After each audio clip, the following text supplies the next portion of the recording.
এই কান্নার উসলে মাওলা আমাকে মাফ করিয়া দিছে, যেই কান্নার উসলে মাওলা আমাকে ক্ষমা করিয়া দিছে, ওই কান্না আমি আর কোনোদিনও ছাড়ব না। বাবা কেন চোখে পারি না? কিয়ামতের মাঝে নাফরমান কাঁদতে কাঁদতে চোখের পানি শেষ হয়ে যাবে, এরপর রক্ত বাইর হওয়া শুরু হবে। চোখের পানি রক্ত পড়তে পড়তে গালের চামড়া গোস্ত পচিয়া পচিয়া পড়িয়া যাবে, কিন্তু কোনো লাভ নাই, কোনো উপকার নাই। আজকে দুনিয়ার মধ্যে এক ফোঁটা চোখের পানিও তোমার জন্য আমার জন্য জাহান্নাম হারাম হওয়ার কারণ হইতে পারে। আর জাহান্নামের মধ্যে কিয়ামতের মাঝে নাফরমানরা লক্ষ লক্ষ কোটি কোটি ফোঁটা পানি ফেলাইবে, আর কোনো লাভ হবে না, উপকার হবে না। এই জন্য বাবা নামাজে দাঁড়াইয়া কান্দিও, রুকু দিয়া পানি ঝরাইও, সেজদায় পড়িয়া মাটি ভিজাইও, মুনাজাত করিয়া কান্দর বলে মাওলা রে মাফ না করলে উপায় না।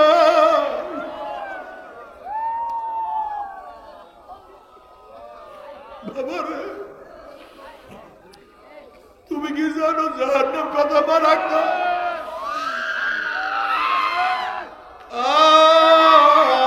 আল্লাহ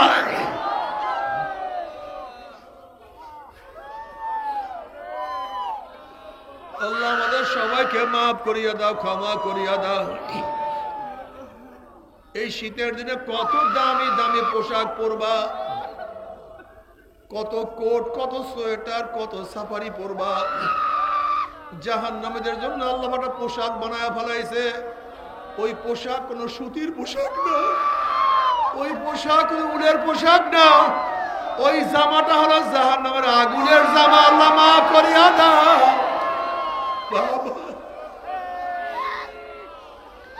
ও আমার মা বোনেরা ফেরো, ও আমার বাবারা ফেরো, আল্লাহ নাফরমান হইও না। তবে মুমিন মুসলমান বলতে সবাই মনে চায় গুনার থেকে ফিরিয়া নেক আমল করিয়া মাওলার জান্নাতে কিন্তু সবাই যাইতে মনে চায়, গুনাহ নিয়ে মাওলার জাহান্নামে কাউরে কিন্তু যাইতে মনে চায় না। কিন্তু কেনই বা আমরা নেক আমল করতে পারি না, কেনই বা গুনার কাজ ছাড়তে পারি না? এর মূল কারণ হলো আপনার এবং আমার পিছনে নফস এবং শয়তান লাগিয়া রইছে। এই নফস এবং শয়তান থেকে ফেরার জন্য যে কোনো একজন হক্কানি আল্লাহর ওলির হাতে হাত দিতে হবে রে বাবা। খবরদার, বর্তমান জামানায় পীর মুরিদের নামে ভেজাল, ব্যবসা, দলাদলি, হিংসা, হাসাদ, শিরক বিদআতে প্রদ হয়ে গেছে। সমস্ত আল্লাহর ওলির একমত, যেই পীরের 5 জন মুরিদের মধ্যে কম পক্ষে 3 জনকে দেখবা আলহামদুলিল্লাহ সুন্নাত মাফিক আমল আখলাক মজবুত হয়ে যাইতে আছে, গুনার কাম ছাড়তে আছে, নেকের আমল ধরতে আছে, কলব নরম হইয়া চোখে পানি আসতে আছে। বৃক্ষতার নাম কি, ফলে পরিচয়? আমি চরমনাই বুঝি না, চরমনের দাওয়াত, প্রশংসা, প্রচার প্রসার করার জন্য আসিনি রে বাবা। চরমনায় যাওয়ার তোমার কোনো দরকার নাই, কোনো দরকার নাই, কোনো দরকার নাই। তুমি যার কাছে গিয়া পারো গুনার কাম ছাড়ো, নেকের আমল ধরো, কলম নরম করিয়া চোখে পানি নিয়া মাওলার কবরে যাইও। যেরকম দুনিয়ার ঘরে আগুন লাগলে পানি ছাড়া নিবানো যায় না, ঠিক তদ্রুপ তোমার এবং আমার গুনার দ্বারা যে জাহান্নামে আগুন জ্বলিয়া রয়েছে, যে জাহান্নামের আগুন জ্বলিয়া রয়েছে, চোখের পানি ছাড়া কিন্তু জাহান্নামের আগুন নিবানো সম্ভব না। কাজী বাবা আমার জন্য দোয়া চাই, আমিও দোয়া করি। সবাই সবার জন্য প্রাণ খুলিয়া দোয়া করো যেন কিয়ামতের ময়দানে গলাগুলি বাঁধিয়া মাওলা একসাথে জান্নাতে যাওয়ার তৌফিক দিয়া দেয়। আল্লাহুম্মা আমিন।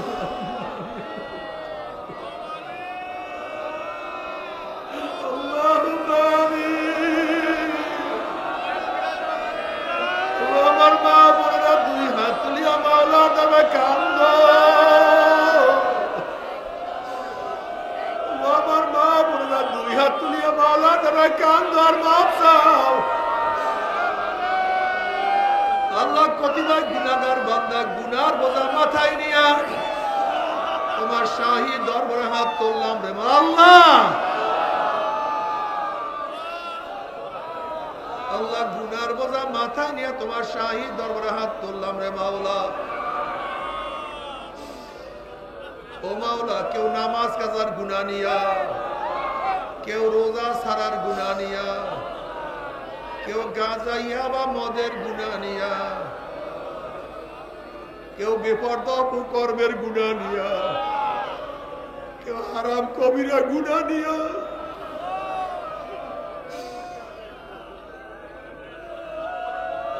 মাওলা হে আমরা যতই গুনাহ করি না কেন আমাদের গুনাহ সীমা আছে, সংখ্যা আছে।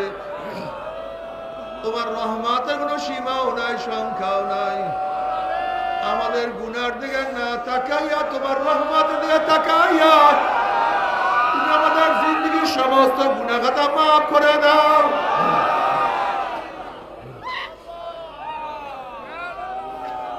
সবাইকে মাফ করিয়াই দেন আল্লাহ, সবাইকে মাফ করিয়াই দেন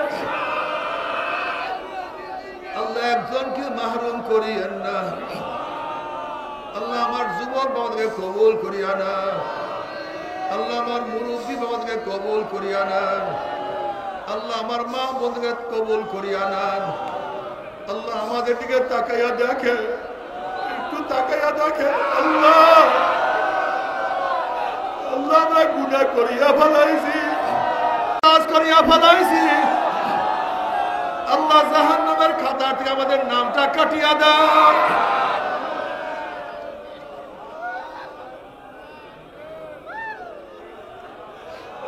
জাহান্নামের খাতা থেকে আমাদের নামটা কাটিয়া দাও আল্লাহ। জান্নাতুল ফিরদাউসের মধ্যে আমাদের নামটা উঠে আল্লাহ। আল্লাহ আমাদেরকে তোমার গোলাম হিসেবে কবুল করে নাও, তোমার নবী সৈনিক হিসেবে কবুল করে নাও আল্লাহ। আমরা যারা হাত তুললাম জানি না কার মা নাই, বাবা নাই, স্ত্রী নাই, স্বামী নাই, সন্তান নাই, দাদা নাই, দাদু নাই, নানা নাই, নানু নাই আল্লাহ। যত মুমিন মুমিনাত মুজাহিদরা কবরে শুয়ে আছে সবার কবরে আযাবকে maaf করে দাও আল্লাহ। আল্লাহ তোমার জমিনে তোমার হুকুমত ইসলাম হুকুমত কায়েম করে দাও আল্লাহ। ইসলাম হুকুমতের জন্য হাত পাকাকে বিজয় করে দাও, হাত পাকাকে বিজয় করে দাও। কপাল পুরা মুসলমানের কলবি ইসলামের দিকে ঝুঁকায়া দাও আল্লাহ। আমাদের শাইখ ও মুর্শিদের কবরকে জান্নাতের বাগিচা বানায়া দাও। মা দাদা সহ तमाम দুনিয়ার মাশায়েখদের মাকামকে জান্নাতের মধ্যে বুলন্দ করে দাও। আমাদের আহলে আওলাদ তোমার খাস গোলাম বান্দা কবুল করে নাও। রব্বানা হাব লানা মিন আজওয়াজিনা ওয়া যুররিয়াতিনা কুররাতা আইনুন ওয়াজআলনা লিল মুত্তাকিনা ইমামা।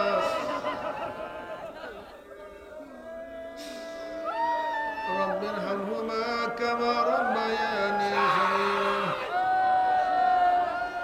ওয়া সাল্লাল্লাহু তাআলা আলা খায়রি খালকি মুহাম্মাদ ওয়া আলিহি ওয়া আসহাবিহি ওয়া আজওয়াজিহি ওয়া আতবাইহি আজমাইন। আরহামনা মাহুম বিরহমাতিকা ইয়া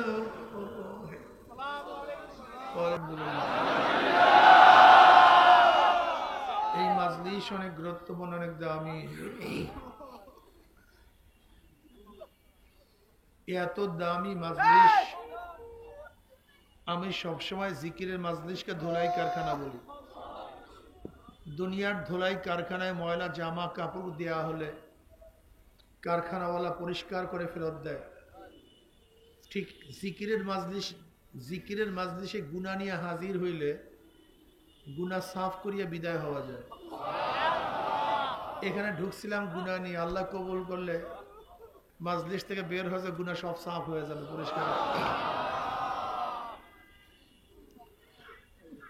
বুখারীর মধ্যে রওয়ায়াত আছে আল্লাহ পাক মাজলিসকে কেন্দ্র করে ফেরেশতা থেকে বলেন উশহিদুকুম আন্নী কদ গফারতু লাহু।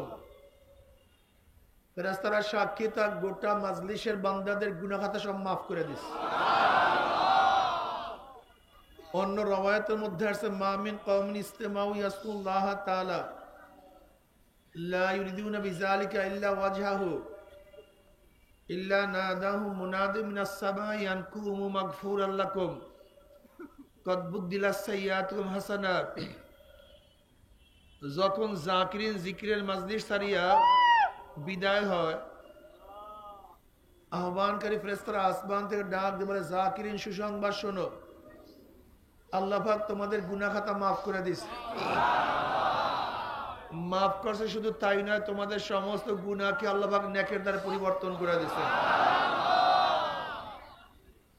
এই মাজলিস অনেক গুরুত্বপূর্ণ, অনেক দামি। সংক্ষিপ্ত সময় কিছু আলোচনা করব, খুব খেয়ালের সাথে কথা শুনবেন।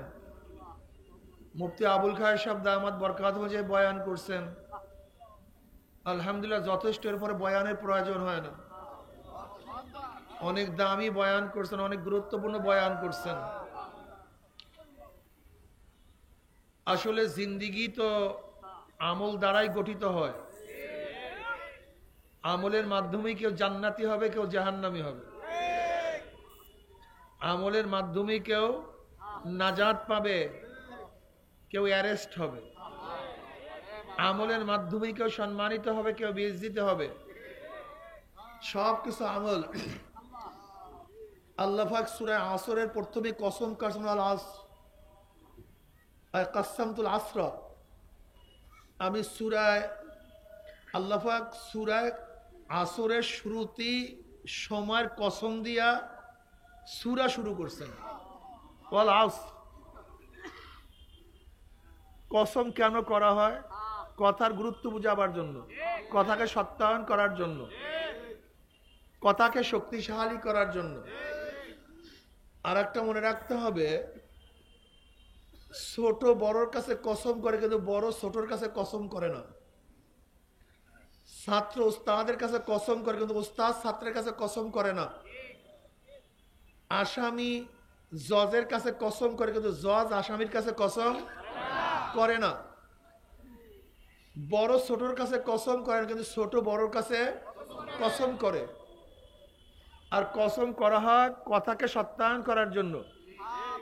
তা আল্লাহ পাক কসম না করলেও তার কথা সত্য না মিথ্যা? আল্লাহ পাক নিজেই বলেন, ওমান আস্তাকু মিনাল্লাহি কিলা।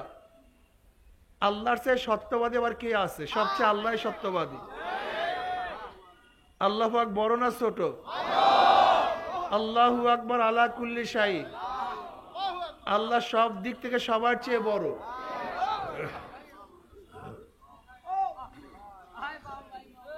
এতক্ষণ শুনলাম ছোট বড়র কাছে কসম করে, কিন্তু বড় ছোটর কাছে কসম করে না। তা আল্লাহ সবচেয়ে বড়, আল্লাহ পাক কেন কসম করবেন? কথাকে সত্যায়ন করার জন্য, শক্তিশালী করার জন্য কসম করে।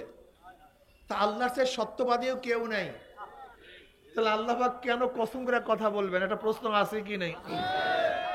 আসলে এতক্ষণ যেই কথা বলছিল যুক্তির কথা, এইটাই স্বাভাবিক নিয়ম, নিয়মের কথা বলছি। কিন্তু যেখানে মোহাব্বত চলে আসে সেখানে আর নিয়ম থাকে না। মোহাব্বত এক আজিব শাই হয়, বয়ান করনা নামুমকিন হয়। যেখানে মোহাব্বত আসে সেখানে কোনো নিয়ম কানুন চলে না, নিয়ম কানুন ভুলিয়া যায়। যেরকম বাবা আম বাগান থেকে এসে ছেলেকে বলতেছে, ছেলে খবরদার আম বাগানে যাবা না। কেন আব্বু, কি হয়েছে? আম বাগানে বাঘ দেখে আসছি, সাপ, বিষাক্ত সাপ দেখছি, তুমি আম বাগানে যাবা না। ছেলের মোহাব্বত, ছেলের মায়ায়, ভালোবাসায় বারবার বলছে আম বাগানে যাবা না।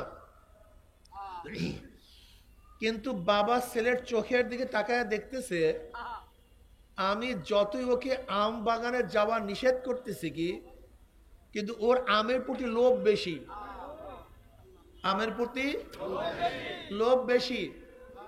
ও আমার কথা মানতে পারতেছে না। তখন বাবার মধ্যে মোহাব্বত চলে আসে। বাবা কি বলে, হে আমার ছেলে, আমি আল্লাহর কসম করে বলতেছি, আমি বাগানে সাপ দেখছি, আমি বাগানে বাঘ দেখছি, তুমি আম বাগানে যাও না। একটু আগে শুনলাম ছেলে বাবার কাছে কসম করে, কিন্তু বাবা ছেলের কাছে কসম। এখন কে কসম কাটছে? কার কাছে? কারণটা কি? কার মহাব্বাতে?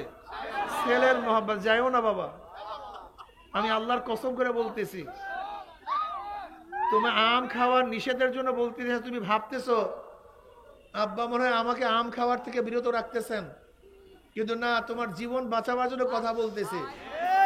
তোমার ধ্বংসের থেকে বাঁচাবার জন্য সামান্য লোভকে তোমার সংবরণ করতে হবে। তুমি আম বাগানে যাও না। এখানে বাবা ছেলের কাছে কসম করছে মহাব্বাতে পড়িয়া। ঠিক আল্লাহ পাক বড়, আল্লাহর চেয়ে বড় কেউ নাই, আল্লাহর চেয়ে সত্যবাদীও কেউ নাই। আল্লাহ পাক কেন কসম কাটবেন? আল্লাহ পাক অনেক নসিহাত করতেছেন। আল্লাহ পাক তো বান্দাদের কলবের দিকে তাকায় থাকে। ইন্নাল্লাহা লা ইয়ানজুরু ইলা সুওয়ারিকুম ওয়া আমওয়ালিকুম ওয়ালাকিন ইয়ানজুরু ইলা নিয়াতিকুম ওয়া কুলুবিকুম। আল্লাহ পাক তোমার আমার বাহ্যিক চেহারার দিকে তাকান না, রং ঢঙের দিকে তাকান না, কে সুন্দর কে কালো, কে শিক্ষিত কে মূর্খ, কে ধনী কে গরিব, কে ক্ষমতাবান আর কে ক্ষমতাবান না।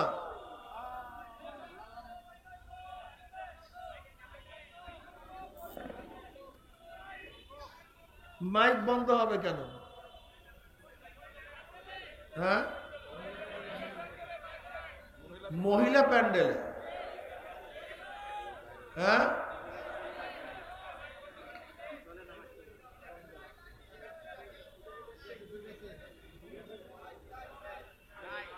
কোথায়? আপনারা কোন প্যান্ডেলে আছেন? তা মিয়া বেয়াকুব কোথাকার।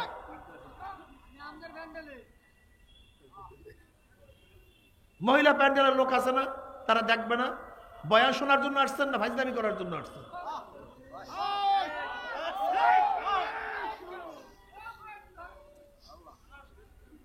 মহিলা প্যান্ডেলে নাই, সেটা খবর আসবে, সেখানে দেখবে। মহিলা প্যান্ডেলে নাই, জিল্লা চিল্লি শুনবে।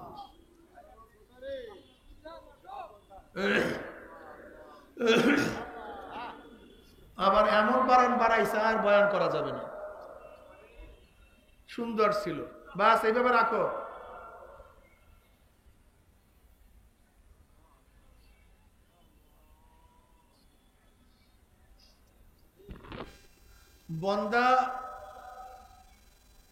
বন্দার খবর কি রাখেন? আল্লাহ পাক চেহারার দিকে তাকান, বিল্ডিং এর দিকে তাকান, গাড়ির দিকে তাকান, সম্মান ইজ্জাতের দিকে তাকান না। ইন্নাল্লাহা লা ইয়ানজুরু ইলা সুওয়ারিকুম ওয়া আমওয়ালিকুম ওয়ালাকিন ইয়ানজুরু ইলা নিয়াতিকুম ওয়া কুলুবিকুম। আল্লাহ পাক সব সময় কলবের দিকে তাকায় দেখো, কলবের অবস্থাটা কি। ও নামাজ পড়ার কলবের হালাত কি, ও রোজা রাখার কলবের হালাত কি, ও দান করার কলবের হালাত কি, ও বয়ান করার কলবের হালাত কি, ও যুদ্ধ করার কলবের হালাত কি, ও মানুষকে একরাম করে কলবের হালাত কি। শোনেন,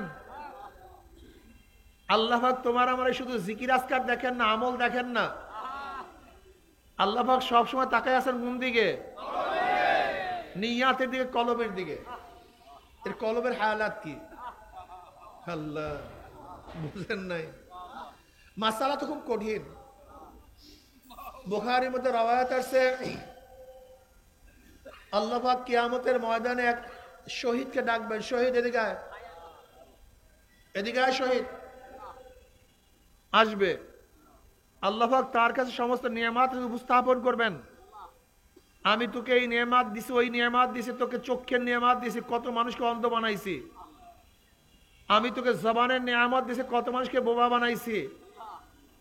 আমি তোকে সোনার নিয়ামত দিছি, কত মানুষকে বহেরা বানাইছি। আমি তোকে ব্রেনের নিয়ামত দিছি, কত মানুষকে অ্যাবনর্মাল বানাইছি। আমি তোকে হাত পায়ের শক্তির নিয়ামত দিছি, কত মানুষকে বিকলাঙ্গ বানাইছি। আমি তোকে অর্থের নিয়ামত দিছি, কত মানুষকে গরিব বানাইছি। আল্লাহ পাক এরকম হাজারো নিয়ামত উপস্থাপন করবেন। আমি তোকে এই নিয়ামত দিছি, এই নিয়ামত দিছি, মোকাবেলায় কি করছো? ওই শহীদ বাবা, আল্লাহ তোমার রাস্তা গলা কাটায় দিছি, আমি গলা কাটায় দিছি। আল্লাহ বলবেন, মানে আমি জানি কেন তুই গলা কাটাইছো। গোটা দুনিয়ার মানুষ তোকে দেখছে যুদ্ধ করার জন্য, শহীদ হইতে দেখছে, তুই বিশাল মুজাহিদ হিসাবে দেখছে, কিন্তু আমি তোর কলমের দিকে তাকাইছিলাম। তুই কেন যুদ্ধ করতেছিলি? তোকে মানুষ বীর বলবে, তুই গনিমতের মাল পাবি, তোর আলোচনা সব জায়গায় ছড়িয়ে পড়বে, তোর পদোন্নতি হবে, তোর এই স্বার্থ ছিল, ওই স্বার্থ ছিল, এই কারণে তুই গলা কাটাইছ। আমার জন্য না, আমার জন্য না। আল্লাহ পাক বলেন, ফেরেশতাকে ধর, ওর হাত পার মধ্যে জাহান্নামের আগুন শিকাল লাগা, উব্বুর কর, টানতে টানতে জাহান্নামে নিক্ষেপ কর। ব্যক্তি হয়েছে শহীদ, জান্নাতি না জাহান্নামী? আল্লাহ পাকের পর দ্বিতীয় এক ব্যক্তিকে ডাকবেন আলেম, কারি। বুখারীর মধ্যে রওয়ায়াত আছে, কারি সাহেব কি করছো, কি আনছো? আলেম সাহেব কি করছেন, কি আনছেন? ও পীর সাহেব কি করছেন, কি আনছেন? বলবে, আল্লাহ আমি আলেম হয়েছি, কেরাত পড়ছি, তেলাওয়াত করছি, মানুষকে পড়াইছি, হাদিসের দর্শ দিছে, মানুষকে নসিহত করছি, ওয়াজ করছি। আল্লাহ বলবেন, আমি জানি কেন করছো। মানুষ তোকে সম্মান করবে, ইজ্জত করবে, হাদিয়া দেবে, তোহফা দিবে, তোকে দাওয়াত দিবে, তোকে মানুষ মাথায় উঠে নাচাবে, এই উদ্দেশ্যে তোকে তারিফ করবে কেরাতের টানে, এত সুন্দর। মানুষ বাতোয়ারা হয়ে যাবে। দুনিয়ার মধ্যে যে উদ্দেশ্যে কেরাত পড়ছো, ওয়াজ করছো, নসিহাত করছো, আলেম হয়েছে, সব কিছু পেয়ে গেছো, আমার কাছে কিছু না। আল্লাহ পাক বলবেন, একে ধর, এইটাকে ধর, নাফরমানকে ধর, ওর হাত পার মধ্যে জাহান্নামের আগুন লাগা, উব্বুর কার টানতে জাহান্নামে নিক্ষেপ কর। বুখারীর মধ্যে রওয়ায়াত আছে। আল্লাহ পাক তৃতীয় এক ব্যক্তিকে ডাকবেন, এদিকে আয় সখী, কি করছো দুনিয়াতে? বলবে, আল্লাহ এমন কোন খাত নাই যা পছন্দ করে তুমি, এমন কোন পছন্দনীয় তোমার খাত নাই যেই খাতে আমি দান করি নাই। যাত্রাগারে নয়, থিয়েটারে নয়, প্রস্কোয়াটারে নয়, জুয়ায় নয়, সুদে নয়, তুমি পছন্দ করো সেই মসজিদ, মাদ্রাসা, ইয়েতিম, মিসকিন, গরিবদেরকে দান করছি, এমন কোনো খাত নাই যেই খাত পছন্দ করো আর আমি দান করিনি, এরকম কোনো খাত আমার নাই। সব খাতে আমি দান করছি। আল্লাহ বলবেন, আমি জানি কেন দান করছো। মানুষ তোকে সখী বলবে, দানশীল বলবে, দানবীর বলবে, দুনিয়াতে পেয়ে গেছো তারই প্রশংসা, আমার কাছে কিছু না।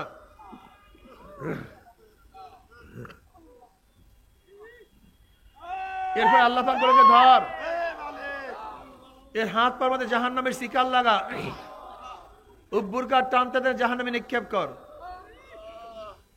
করছে দান, কিন্তু জান্নাতীরা জাহান্নামী। করছে ওয়াজ, জান্নাতীরা জাহান্নামী।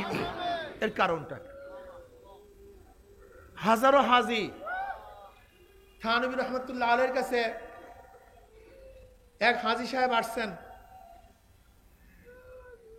আসিয়া বলছেন, শোনো, আমি তৃতীয়বার হজ থেকে যে খাজুর এবং পানি নিয়ে আসছি, হুজুরকে সেই খাজুর এবং পানি দাও। থানবী রহমতুল্লাহ বলেন, তুমি যে তৃতীয়বার হজ করছো, আমি তোমাকে জানতে চাইছি, আমি তোমাকে জানতে চাইছি তুমি দ্বিতীয়বার হজ করছো, তোমার হজ হয় নাই, তুমি মানুষকে জানাবার জন্য হজ করছো, আল্লাহর জন্য হজ করো নাই। অধিকাংশ হাজি যারা হজে যায়, মানুষকে শুধু বলতেই থাকে, আমি হজ করছি, হজ করছি, হজ করছি, আমি হজ করছি, আমি হজ করছি। তুমি হজ করছো, তোমাকে জানতে চাইছে কেউ? তুমি বারবার কেন বলছো আমি হজ করছি, আমি হজ করছি? কারণটা কি?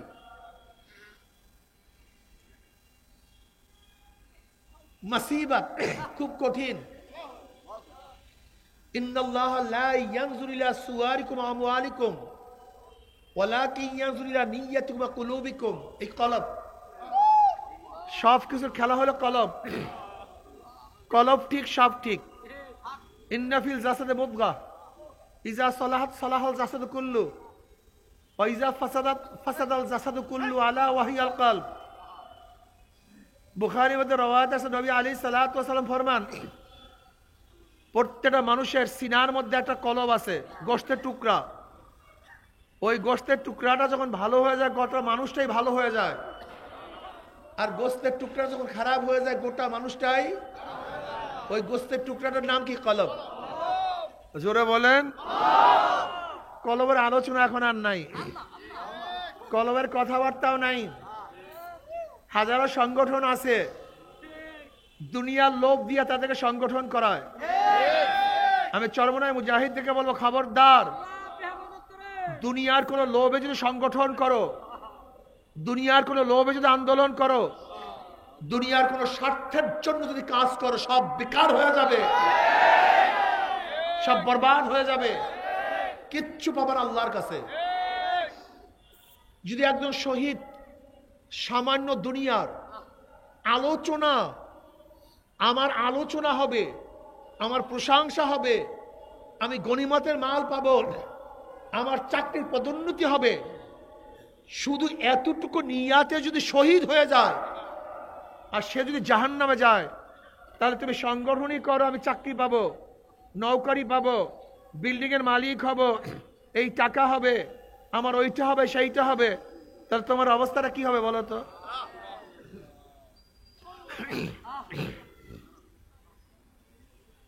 খুব কত খবরদার চরমনে মুজাহিদরা, মোমেনরা, মুসলমানরা,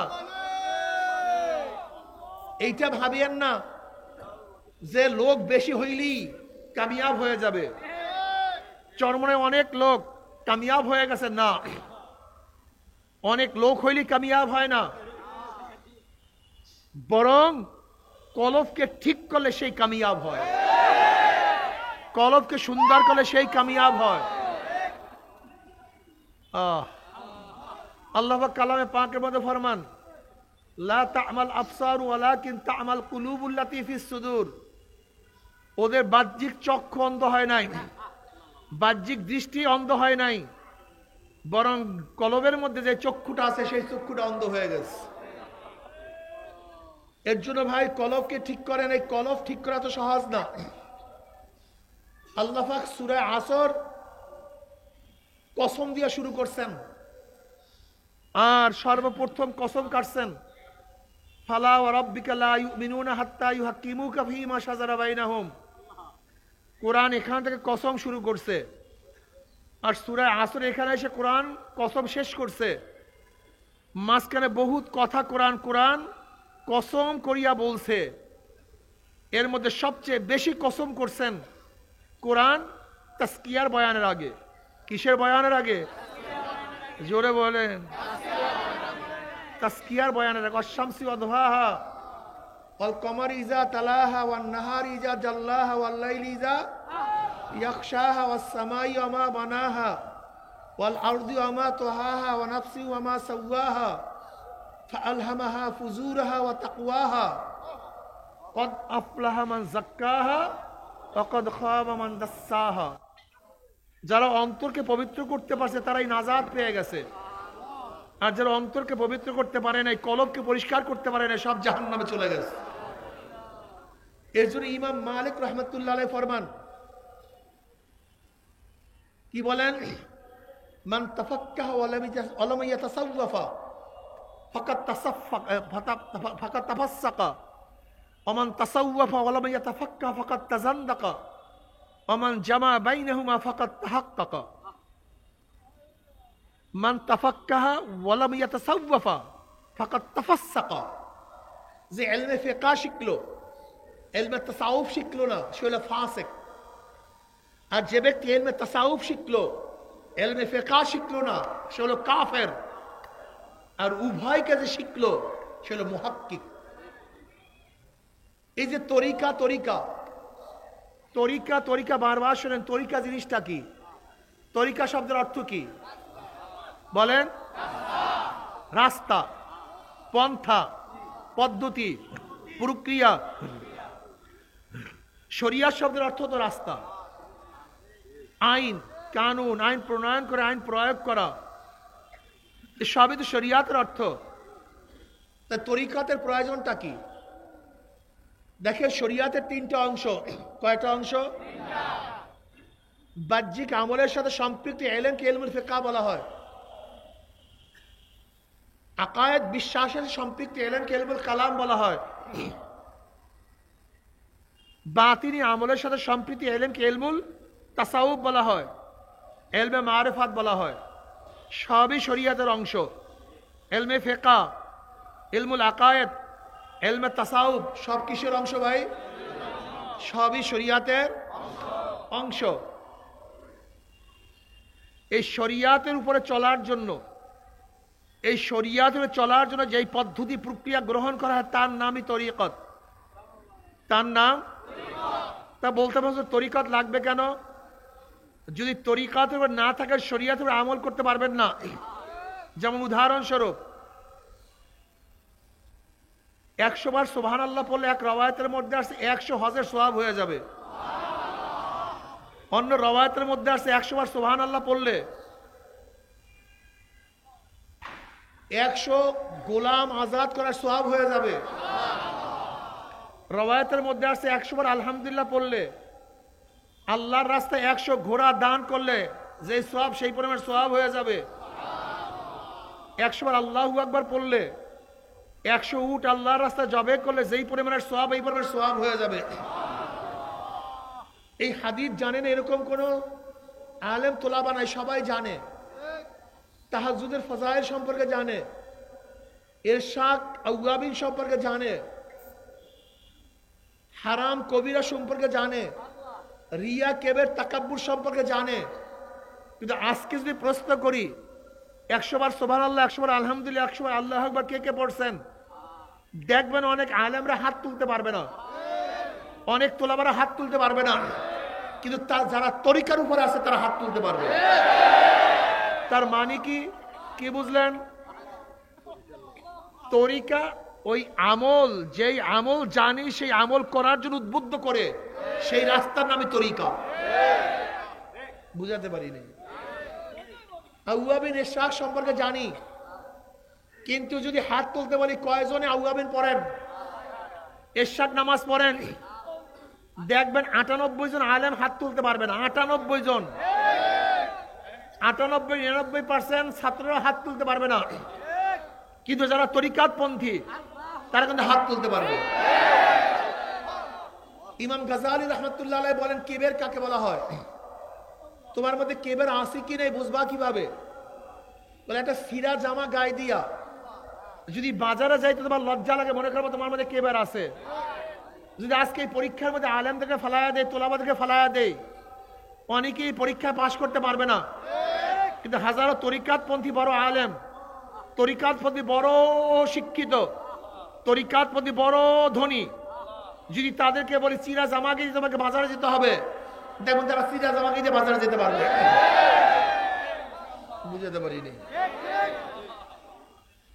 কেবের হারাম সবাই জানে, কিন্তু এর থেকে মুক্তি হতে পারে না, যেহেতু তরিকার উপরে নেই। রিয়া হারাম জানে, কিন্তু তরিকার উপরে না থাকার কারণে রিয়া আসে, বিশ্বাস হয় না।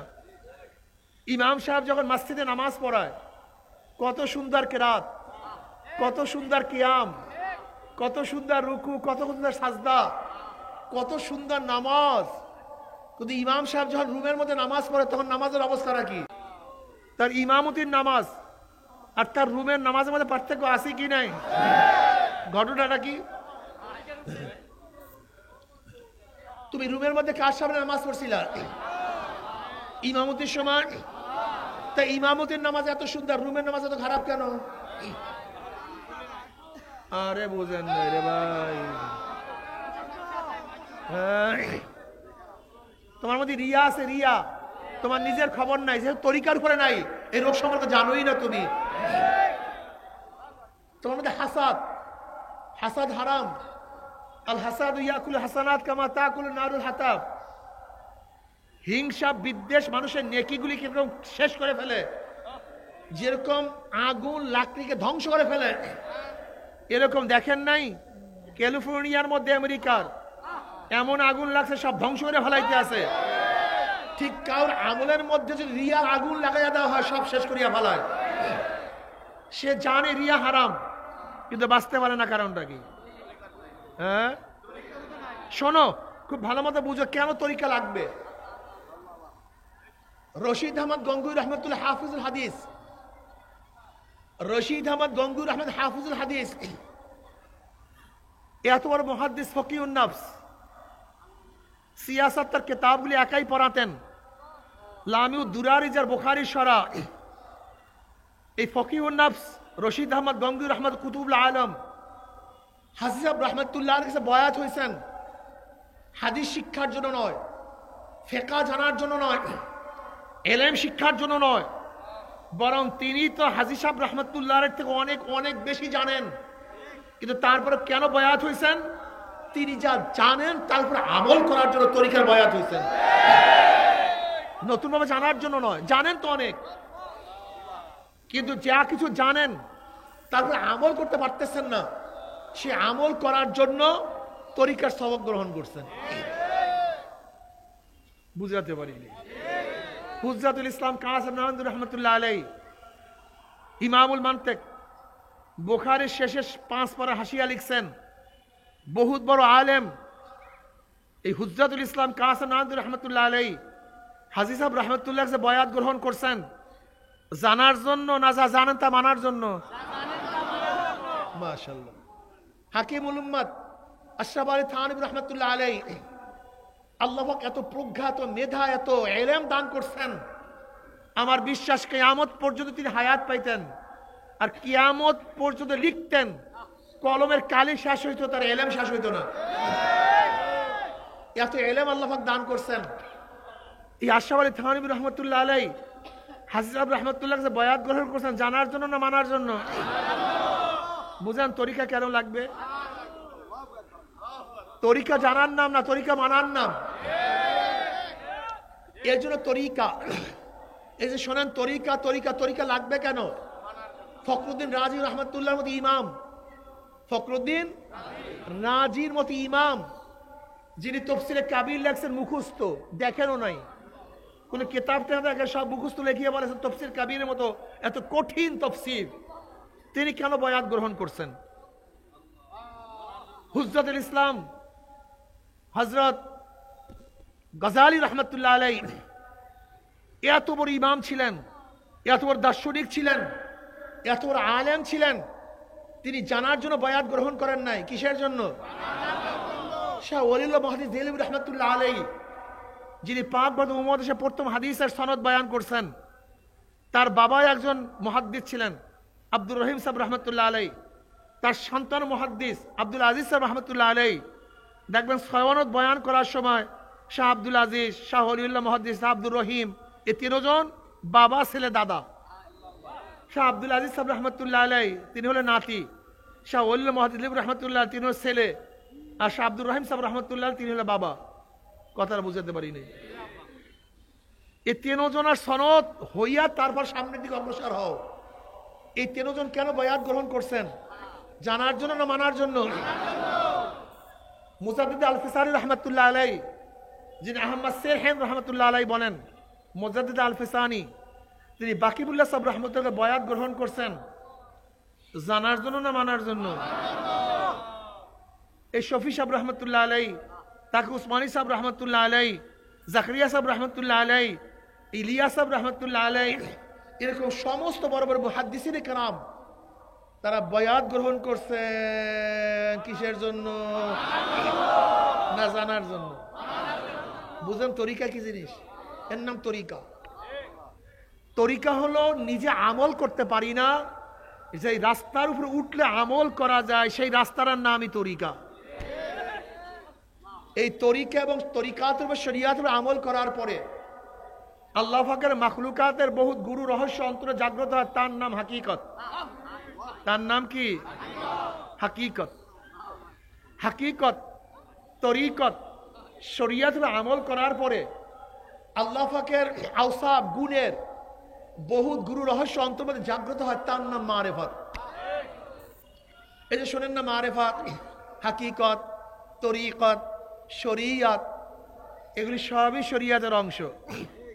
এখন বলেন তো তাসাউফের দরকার আছে কি নাই? আত্মশুদ্ধির প্রয়োজন আছে কি নাই? আমরা কত বড় জাহেল, কত বড় বেয়াকুব। সারাদিন কিয়াম নিয়ে আলোচনা করি, রুকু নিয়ে আলোচনা করি, হাত বারবার উঠাবো কি উঠাবো না আলোচনা করি, কেরাত ইমামের পেছনে পড়বো কি পড়বো না আলোচনা করি, আমি নাচতে পারবো না জোরে পড়বো আলোচনা করি, কিন্তু নামাজ কবুল হবে কি হবে না, আমার নামাজের সময় দিল আল্লাহর দিকে থাকে কি থাকে না, এই আলোচনা নাই, খবরই নাই, এই আলোচনা পছন্দও করি না। এখন ওয়াজ নসিহাত গুলো হয়ে গেছে ফিসকিয়াত, হাসি তামাশা, এখন জিকির আজকাল কান্নাকাটি নাই। বিশাল বিশাল মাহফিল, একজন লোক নামাজি হয় না। বিশাল বিশাল মাহফিল, একজন লোক দাড়িওয়ালা হয় না। বিশাল বিশাল মাহফিল, আল্লাহর ভয় মাওলার মোহাব্বতে চোখের দিকে পানি পড়ে না। মাহফিল চলছে, সবই গড়বড় হয়ে যেতেছে। সমস্ত মানুষ জাহান্নামে চলে যাবে, কেউ জান্নাতে যাবে না, ইল্লাল্লাযীনা আমানু ওয়া আমিলুস সালিহাত। কিন্তু ঈমান ও নেক আমল যাদের থাকবে তারাই একমাত্র নাজাত পেয়ে যাবে। ঈমান ও নেক আমল, এই নেক আমল কবুল করার জন্য, আমলকে কবুল করার জন্য দরকার তরিকা। নামাজের মধ্যে আনতা আবুদাল্লাহ কাআন্নাকা তারা ফাইন লাম তাকুন তারাহু ফাইন্নাহু ইয়ারাক। হালাল হারাম তামিজ করতে হবে, মিথ্যাকে বর্জন করতে হবে। ধোঁকাবাজি মুসলমান করতে, মিথ্যা বলতে, ওয়াদা খেলাফ করতে, আমানতের খেয়ানত করতে। তুমি পাগড়িওয়ালা, তোমার মিথ্যা, তোমার পাগড়ি ঠিক নেই। তোমার কপালের মধ্যে নামাজের দাগ কিন্তু ধোঁকাবাজ। তুমি নামাজ ঠিক মতো পড়ো কিন্তু মানুষের ওয়াদা খেলাফ করো, তুমি ধোঁকাবাজ, তোমার ঈমান ঠিক হয় নাই, তুমি মুনাফিক। নবী আলাইহিস সালাতু ওয়াস সালাম ফরমান মুনাফিকের আলামত তিনটা। ইজা হাদ্দাসা কাযাবা ওয়া ইজা উতিমানা খানা ওয়া ইজা ওয়াদা আখলাফা। হাদিসের মধ্যে আকৃষ্ট হয়ে গেছে, যখন তারা কথা বলে তখন মিথ্যা কথা বলে, যখন ওয়াদা করে খেলাফ করে, আমানত খিয়ানত করে। মুসলিমের রওয়ায়াতের মধ্যে আছে এই ব্যক্তি যদি নামাজও পড়ে রোজাও রাখে, ওয়া ইন সাল্লা ওয়া সামা, যদি এই ব্যক্তি নামাজও পড়ে রোজাও রাখি কিন্তু যদি ওয়াদা খেলাফ করে, মিথ্যা কথা বলে, আমানতের খিয়ানত করে, তারপরেও সেই ব্যক্তি মুনাফিক। নামাজ পড়লেও রোজা রাখলেও যদি মিথ্যা বলো, ওয়াদা খেলাফ করো, আমানতের খিয়ানত করো, তুমি একজন মুনাফিক। বলেন তখন কয়জন মুমিন আছেন? হ্যাঁ, সব পাগল হয়ে গেছে জান্নাতে যাওয়ার। মুমিন মিথ্যা কথা বলতে পারে না, মুমিন ধোঁকাবাজি করতে পারে না, মুমিন এক নাম্বার দুই নাম্বার মালকে এক নাম্বার বলতে পারে না। একজন মুমিনের আদর্শ কি সুন্দর হবে, ভালো ব্যবহার হবে। তুমি কি জানো কিয়ামতের ময়দানে মিজানের মধ্যে সবচেয়ে কোন আমল বেশি ওজন হবে? তুমি জানো নাকি? হ্যাঁ, সৎ চরিত্র, উত্তম চরিত্র, উত্তম চরিত্র মিজানের মধ্যে সবচেয়ে বেশি ওজন হবে। অথচ তোমার আমার চরিত্র কি কত নেক্সটি, কত খারাপ, কত পথ, চরিত্র ঠিক নেই, ব্যবহার ঠিক নেই। ওয়াজ শুনি, চরিত্রকে গঠন করো, আখলাক হও, আখলাকি হও, ইন্নাকা লাআলা খুলুকিন আযীম। আল্লাহ নবীকে আমার মাওলা পাক উত্তম চরিত্র দিয়া দুনিয়াতে পাঠাইছে। চরমনায় মুজাহিদদের আজকে যে মুজাহিদাও চরিত্র না থাকে, মিথ্যা কথা বলো, ধোঁকাবাজি করো, ব্যবহার খারাপ করো, তোমার চরিত্র ঠিক হয় নাই, তুমি মুজাহিদ হইতে পারো নাই। চরমনায় মুজাহিদের চরিত্র খুবই ভালো থাকবে, আখলাক উত্তম হবে, তাদের আমল আখলাক এত সুন্দর হবে যেন মানুষ তাদের আমল দেখিয়া তারপর মনে করবে যে এই তরিকাটা ভালো। কি কথা সত্য না মিথ্যা? চরমনের প্রত্যেকটা মুজাহিদের মুমিনদের মাথার মধ্যে সবসময় ফিকির থাকতে হবে, জবানে জিকির থাকতে হবে, কলবের মধ্যে শুকুর থাকতে হবে, অঙ্গ প্রত্যঙ্গের মধ্যে সবর থাকতে হবে, মাথায় কি থাকবে? ফিকির। এই গোটা মানুষকে কিভাবে দাওয়াত দেব, আল্লাহ ভোলা লোকদেরকে আল্লাহর সাথে কিভাবে মিলায় দেব, আমি হারাম থেকে কিভাবে বাঁচতে পারবো, আমি এক ভাইকে কিভাবে নামাজে দাঁড়া করতে পারবো, আমি এক ভাইকে কিভাবে আল্লাহ আল্লাহ জিকিরের মধ্যে নিয়ে যাব, এই সমাজকে পরিবর্তন করিয়া কিভাবে ইসলামী সমাজ গঠন করব। মাথার মধ্যে সব সময় ফিকির থাকবে, সব সময় চিন্তা থাকবে, আর হাঁটবো, চলবো, উঠবো, বসবো, রিক্সা চলবো, জবানটার মধ্যে মাওলার জিকির থাকবে, আল্লাহ আল্লাহ লা ইলাহা ইল্লাল্লাহ। সব সময় জবানের মধ্যে জিকির জারি থাকবে। জিকির ছাড়া এক মুহূর্ত কোন সময় জবানটা খালি থাকবে না, জিবরা খালি থাকবে না। আর কলবের মধ্যে শুকুর থাকবে। আল্লাহ তুমি যেই অবস্থা রাখছো, যেমন রাখছো, শুকরিয়া তোমার, আলহামদুলিল্লাহ, আমার কোনো অভিযোগ নাই। তুমি আমাকে গরিব বানাইছো, আলহামদুলিল্লাহ, ধনী বানাইছো, আলহামদুলিল্লাহ, তুমি আমাকে অসুস্থ বানাইছো, আলহামদুলিল্লাহ, সুস্থ রাখছো, আলহামদুলিল্লাহ। খবরদার কলবের মধ্যে শুকুর থাকবে, অঙ্গ প্রত্যঙ্গ সবর থাকবে, ধৈর্য ধারণ করতে হবে। এই সমস্ত অভ্যাস প্রত্যেকটা মুজাহিদের মধ্যে থাকতে হবে। যদি আখলাকি হইয়া, চরিত্র গঠন করিয়া, মাওলাকে রাজি খুশি করিয়া কিয়ামতের ময়দানে উঠো, আমার মাওলা ডাকিয়া ডাকিয়া আরো সে নিচে জায়গা করিয়া দিবে। আল্লাহ কবুল করিয়া নাও। আমল নামার ডাইন হাতে পড়িয়া যাবে, নেকের পাল্লা ওজন হইয়া যাবে। পুলসরাত পাড়ি দিয়ে আমার মাওলার জান্নাতে চলিয়া যাবা। জান্নাত কি যে সুন্দর, কি যে সুন্দর, আমার মাওলা ছাড়া তো কেউ বলতে পারে না। জান্নাতের মধ্যে কোনো গালি নাই, কোনো বদ আখলাক নাই, অসুখ নাই, সর্দি নাই, কাশি নাই, পেট ব্যথা নাই, হার্ট ডিজিজ নাই, ডায়াবেটিস নাই, ব্লাড প্রেশার নাই। স্ত্রী অবাধ্য হবে না, আবার স্বামী স্ত্রীর অবাধ্য হবে না। গালাগালি কোনো কিছু সেখানে নাই, শুধু শান্তি আর শান্তি। কি যে মজা!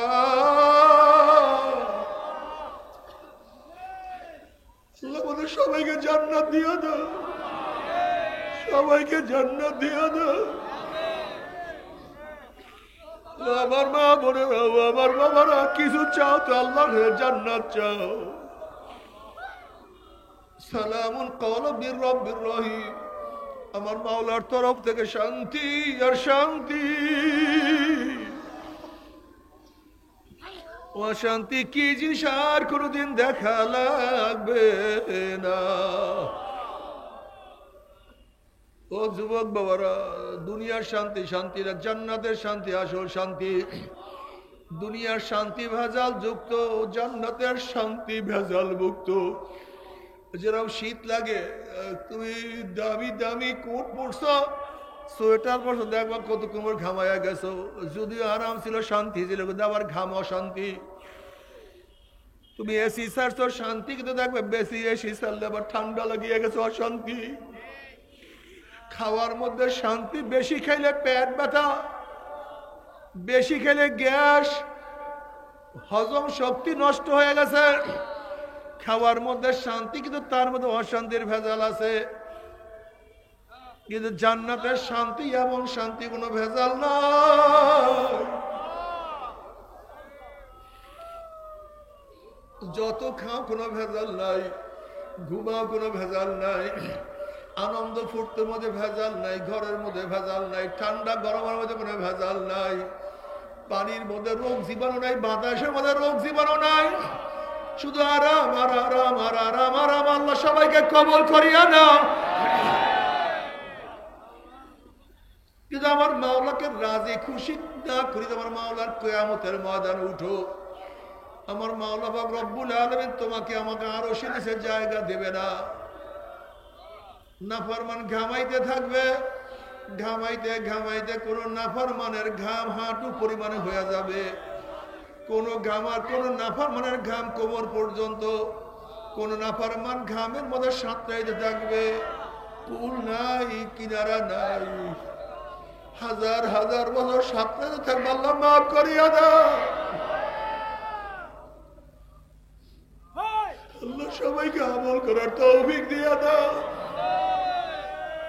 এর জন্য আমার মুজাহিদ বাবারা, আমার মুমিন মুত্তাকিনরা, আমার পর্দারা মা বোনেরা, এর জন্য সব সময় আল্লাহ মুখী অন্তরটাকে রাখিও, আল্লাহর দিকে ফিরাইয়া রাখিও। বাবারে, যাদের কলম আল্লাহমুখী, তাদের অবস্থা কত সুন্দর, তাদের চিন্তা সব সময় মাওলা।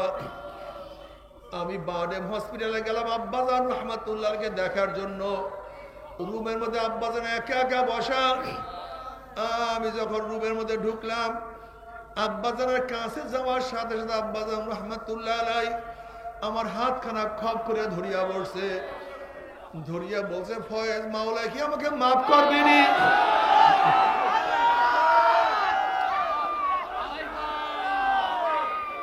বাবারা তারা অসুস্থ, কিন্তু খেয়াল কম দিকে দেখো।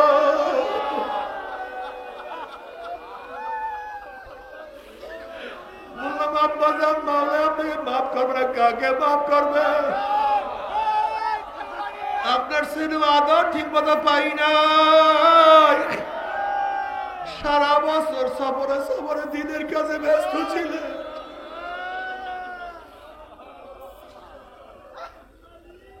মাওলা আপনাকে মাফ করবে না, কাকে মাফ করবেন?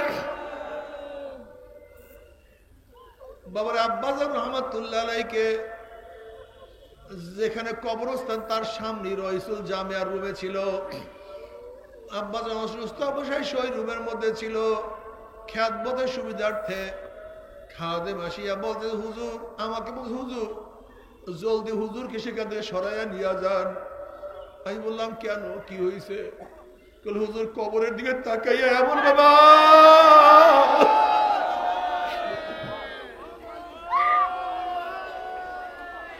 এমন ভাবে নিঃশ্বাস পেল, মনে হয়েছিল কলিজা বের হয়ে যাবে।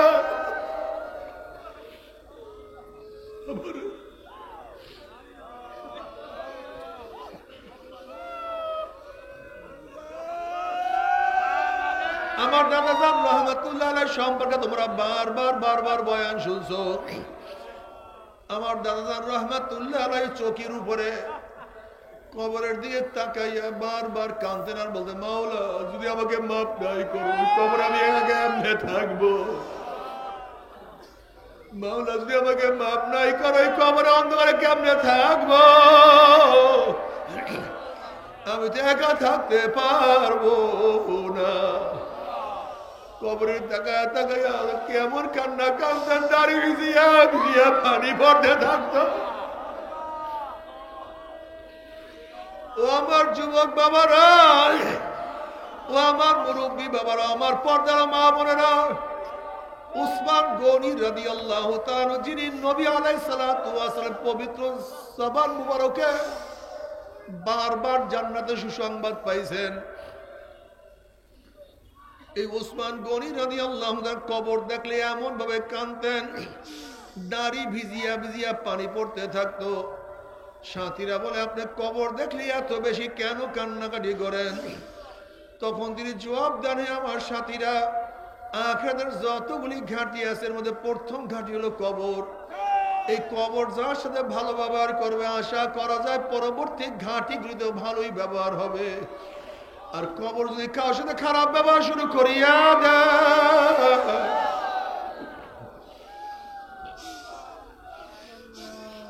আর তো উপায় হবে না।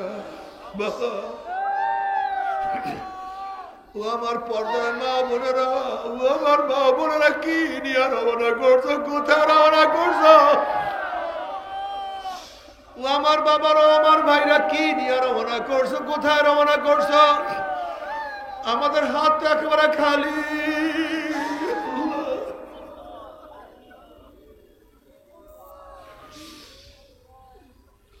এর জন্য চরমনের মুজাহিদদেরকে বলবো, আমার বাবাদেরকে বলবো, আমল করতে থাকো, হালকা দৌড়াতে থাকো, সকাল বিকাল জিকির করতেই থাকো। মাসিক ইজতেমা কাজা করিও না, আল্লাহ ওয়ালাদের কিতাব পড়া ছাড়িও না, চরমনের মধ্যে পিঠটাকে লাগাইতে ভুল করিও না। আর দাওয়াত দে, আমার মাওলার কাছে ডাক দাও, মাওলা রে, ও আমার মাওলা রে, ও আমার মাওলা রে, তুমি ছাড়া উপায় হবে না আল্লাহ। বাবা কেন খেয়াল করো না, যারা আল্লাহ ওয়ালা তাদের চোখে পানি, আমরা যারা গুনাহগার আমাদের চোখে কেন পানি নাই? অথচ আল্লাহ ওয়ালাদের চোখে তো পানি থাকার কথা না, তারা তো ইবাদতের মধ্যেই মগ্ন। কিন্তু তাদের চোখে পানি। আর আমরা যারা গুনা গুনা গুনা,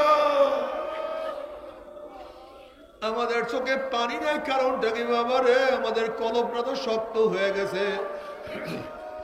নবী মুসা আলাইহিস সালাম একদিন এক জায়গা থেকে রওনা করছে, দেখে একটা পাথর কান্দে।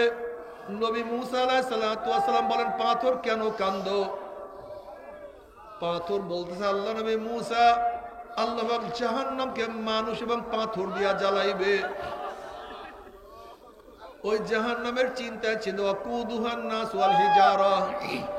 আমি কান্নাকাটি করতে আছি, আপনি আল্লাহর কাছে দোয়া করেন, মাওলা যেন আমাকে মাফ করিয়া দেয়। মুসা আলাইহিস সালাতু ওয়াস সালাম বলে, মাওলা রে, একটা পাথর তোমার ভয়ে কান্দে, তুমি মাফ করিয়া দাও। আল্লাহ পাক বলেন, সুসংবাদ জানাইয়া আমি তাকে মাফ করিয়া দিলাম। এই সুসংবাদ জানাইয়া মুসা আলাইহিস সালাতু ওয়াস সালাম চলিয়া গেলেন। অনেকদিন পরে সেখানে আসার পরে দেখে পাথর আবারও কান্দে। নবী মুসা ধমক দিয়া প্রশ্ন, পাথর তুই কি আমার কথা বিশ্বাস করো নাই? মাওলা তোকে মাফ করিয়া দিছে।